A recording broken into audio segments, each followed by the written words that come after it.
अमित शाह समेत कई पर केस दर्ज। आचार संहिता उल्लंघन का मामला।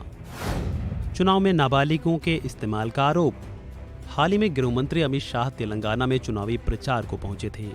यहां अमित शाह ने हैदराबाद से एआईएमआईएम चीफ असदुद्दीन ओवैसी को चुनौती दे रही माधवी लता के लिए रोड शो किया और लोगों को संबोधित भी किया।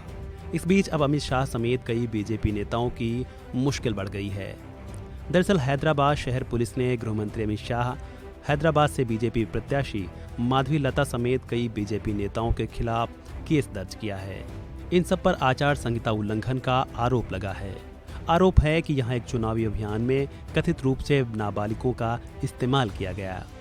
तेलंगाना के मुख्य निर्वाचन अधिकारी को एक शिकायत में तेलंगाना प्रदेश कांग्रेस कमेटी के उपाध्यक्ष निरंजन रेड्डी ने आरोप लगाया है कि 1 मई को लाल दरवाजा से सुधा टॉकीज तक भाजपा की रैली के दौरान कुछ नाबालिग बच्चे अमित शाह के साथ मंच पर थे। रेड्डी ने दावा किया है कि एक बच्चे को बीजेपी के झंडे के साथ भी देखा गया है। बता दें कि 1 मई को लाल दरवाजा से सुधा टॉकीज तक बीजेपी की रैली में, जिसमें कई बीजेपी नेता शामिल हुए थे, अमित शाह के साथ मंच पर कुछ बच्चे भी नजर आए थे, जिसके चलते चुनावी रैली में बच्चों का इस्तेमाल करने के लिए केस दर्ज हुआ है।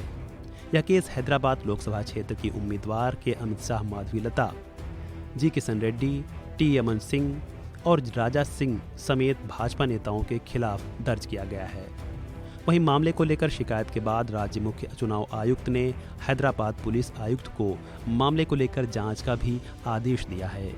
बताया जा रहा है कि पुलिस आयुक्त के आदेश पर डीसीपी स्नेहा मेहरा ने मामला दर्ज करते हुए जांच के निर्देश दिए हैं और मैगलपुरा थाने में मामले को लेकर जांच भी शुरू कर दी गई है। इसी के साथ बता दें कि चुनाव आयोग ने हाल ही में राजनीतिक दलों को बच्चों की सेवाओं और चुनाव संबंधी प्रचार या गतिविधियों में उनकी भागीदारी का उपयोग नहीं करने को लेकर निर्देश दिया था।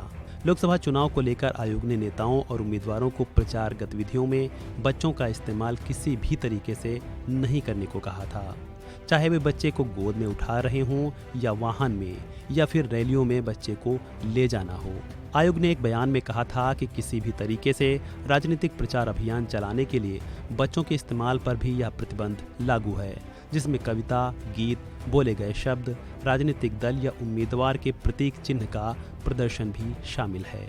हालांकि इसके साथ ही आयोग ने स्पष्ट करते हुए यह भी कहा था कि यदि कोई नेता जो किसी भी राजनीतिक दल की चुनावी प्रचार गतिविधि में शामिल नहीं है और कोई बच्चा अपने माता पिता या अभिभावक के साथ उसके समीप केवल मौजूद होता है, तो इस परिस्थिति में यह दिशा निर्देशों का उल्लंघन नहीं माना जाएगा।